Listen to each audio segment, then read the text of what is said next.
Bonjour, Jean van der Spelden, je suis consultant ITG sur Apprenance et FOAD et je fais partie du cercle Apprendre Ensemble depuis le début. J'étais facilitateur du cercle Normandie et j'ai le plaisir et la joie de participer à ce hackathon du 14 et 15 octobre à Paris.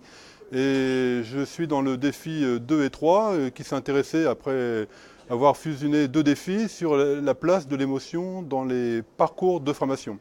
Et donc avec mes collègues, on a réfléchi sur le design thinking avec nos deux facilitatrices que je tiens à saluer sur la manière dont on allait présenter notre pitch aujourd'hui dimanche 15 octobre à 14 heures en 4 minutes. Donc beaucoup de réflexions, beaucoup d'échanges, beaucoup de frottements pour arriver à créer un pitch avec un prototype qui va nous permettre de montrer à nos collègues des autres défis de ce hackathon quelle est la réflexion sur la place de l'émotion dans nos apprentissages.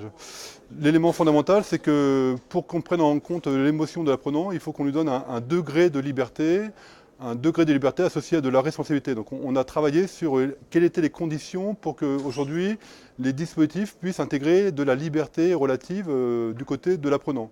Et donc pour cela, on a conçu un générateur d'apprenance. Alors, un générateur d'apprenance, c'est juste une idée, une maquette, ça peut être une matrice, mais ça peut être aussi un outil qui intègre l'intelligence artificielle pour essayer de trouver les bonnes pistes.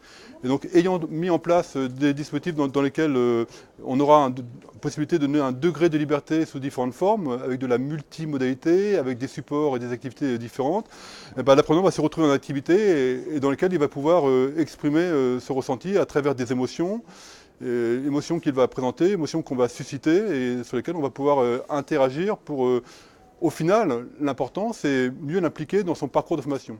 Et parmi les émotions, il y a une piste qui nous semble intéressante, qu'on n'a pas eu le temps de développer mais qui nous semble vraiment très fertile, c'est tout simplement l'usage de l'humour en formation.